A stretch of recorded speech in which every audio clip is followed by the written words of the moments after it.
안녕하세요, 아톰입니다.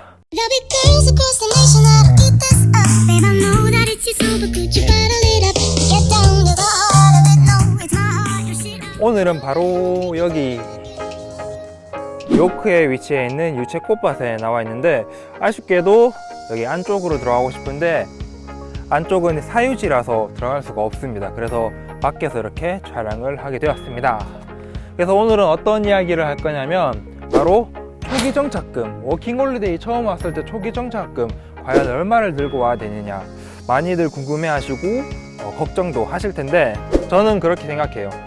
많이 들고 오지도 말고 너무 적게 들고 오지도 말고 적당히 들고 오라고 말씀드리고 싶은데, 왜 적게 들고 오지 말라느냐 하면은, 우선 적게 들고 오면은 일단 방값, 식비, 교통비 등등 기본적으로 들어가는 돈이 있어요. 딱 그게 맞게만 들고 오게 된다면 일자리를 구하는 데 있어서, 물론 집도 마찬가지고 일자리를 구하는 데 있어서 조금 성급하게 구해야 됩니다. 그러다 보면 아무래도 컨디션도 좀 나쁠 수밖에 없겠죠. 물론 운이 좋다면은 좋은 컨디션의 집, 좋은 컨디션의 일 다 구할 수 있겠지만, 만약을 대비해서 적당하게 들고 오시라고 말씀드리고 싶습니다.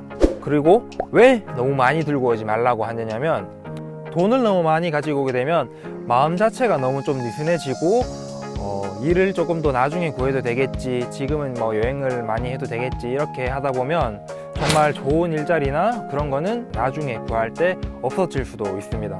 그래서 너무 많이 들고 오지도 말고 딱 적당하게 들고 오라고 말씀드리고 싶은데, 그 적당한 게 얼마냐? 제 기준으로는 2달에서 3달 생활비를 가져오라고 말씀드리고 싶습니다. 우선 2~3달 생활비를 말씀드리자면, 기본적으로 방값, 식비, 교통비, 그리고 통신비, 이 정도가 있는데, 일단 우선적으로 방값은 너무나 많이 차이가 나요.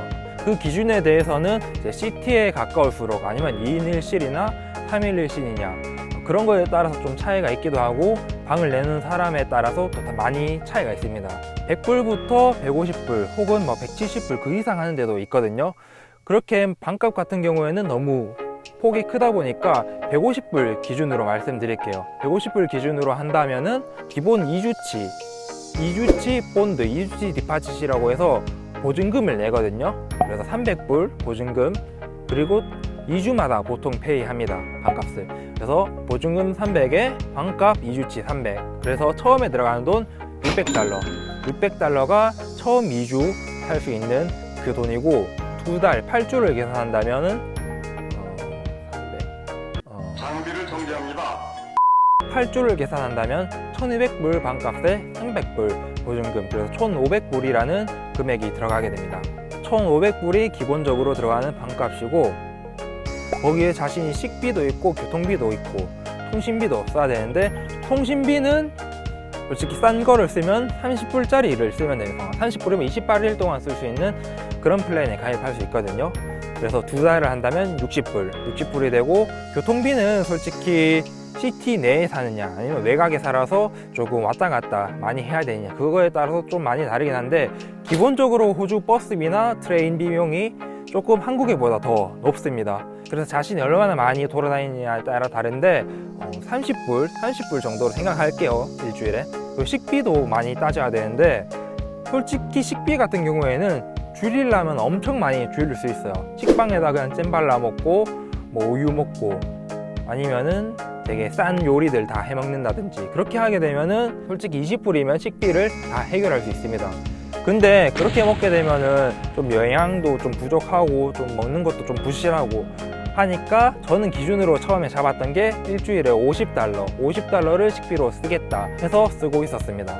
그렇게 해서 식비 50, 방값 150, 그래서 교통비 30, 다 해서 230불인데, 통신비를 30불에 다 주니까 얼마지? 장비를 정지합니다. $7로 계산할게요. 계산하기 편하게. $7로 하면은 $237. 그래서 반올림을 해서 넉넉하게 $250로 잡겠습니다. 그래서 $250가 한 주 생활비가 됩니다.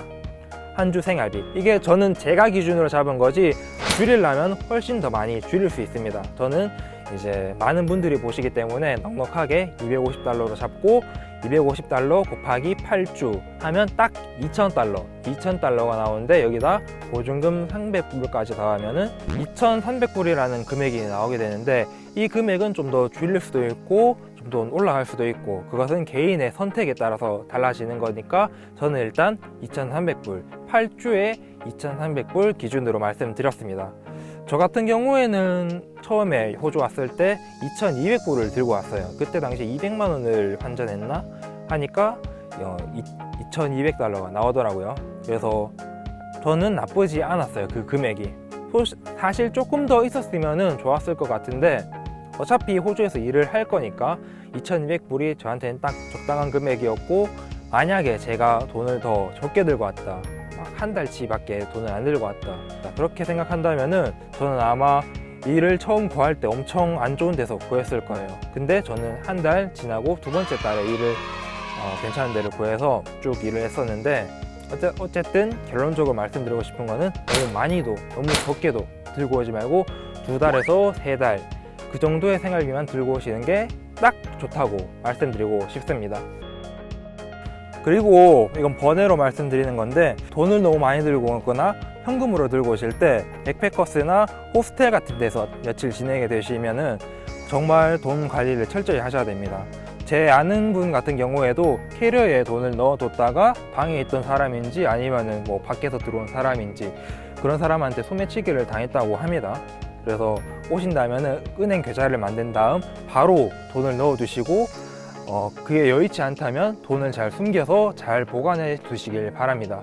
진짜 그런 일 있으면 진짜 기분 나쁘잖아요. 기분도 나쁘고 진짜 멘붕.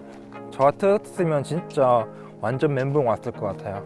그래서 그런 거 정말 조심하시고 돈 관리 철저히 하시길 바랍니다. 네, 이렇게 해서 오늘은 초기 자금에 대해서 약간 얘기를 나눠봤는데, 초기 자금 사실 정해진 건 없습니다. 한국에서도 돈 많이 쓰는 사람은 엄청 많이 쓰고 적게 쓰는 사람은 엄청 적게 쓰잖아요. 그런 것처럼 자신의 소비 패턴에 맞게 잘 계획해서 적당히 돈을 들고 오시길 바랍니다. 그럼 여기까지 감사합니다. 아토니였습니다.